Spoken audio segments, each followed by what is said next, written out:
Hello दोस्तों, स्वागत है आप सभी को ज्ञान की कहानियों में। तो आज की कथा शिव और पार्वती माता की है। तो इस कथा को सुनने मात्र से सारे पाप नष्ट हो जाते हैं और मनुष्य के सारे दुख दूर हो जाते हैं। तो कथा को पूरी ध्यान से सुनिए। एक बार माता पार्वती ने भगवान शिव से कहा कि हे प्रभु, मैंने पृथ्वी पर देखा है कि जो व्यक्ति पहले से ही अपने प्रारब्ध में दुखी है, आप उसे और ज़्यादा दुख प्रदान करते हैं, और जो सुख में है आप उसे दुख नहीं देते हैं। भगवान ने इस बात को समझाने के लिए माता पार्वती को धरती पर चलने के लिए कहा, और दोनों ने इंसानी रूप में पति पत्नी का रूप लिया और एक गांव के पास डेरा जमाया। शाम के समय भगवान ने माता पार्वती से कहा कि हम मनुष्य रूप में यहाँ आए हैं, इसीलिए यहाँ के नियमों का पालन करते हुए हमें यहाँ भोजन करना होगा। इसीलिए मैं भोजन की सामग्री की व्यवस्था करता हूँ, और तब तक तुम भोजन बनाने की व्यवस्था करो। भगवान की जाते ही माता पार्वती रसोई के चूल्हे बनाने के लिए बाहर से ईंटें लेने गई, और गांव में कुछ जर्जर हो चुके मकानों से ईंटें लाकर चूल्हा तैयार कर दिया।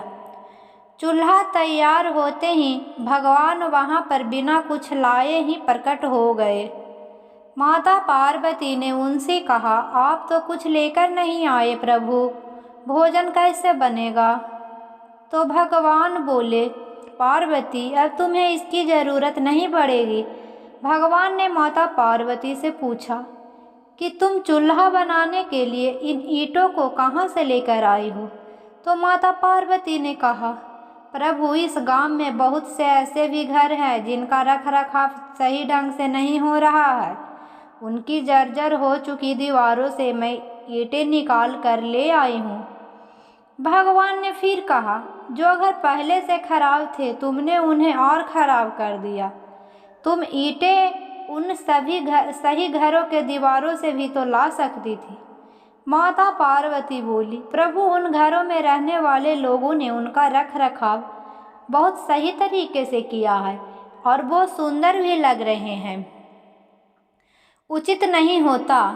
भगवान बोले, पार्वती, यही तुम्हारे द्वारा पूछे गए प्रश्न के उत्तर है। जिन लोगों ने अपने घर का रख रखाव अच्छी तरह से किया है, यानी सही कर्मों से अपने जीवन को सुंदर बना रखा है, उन लोगों को दुख कैसे हो सकता है?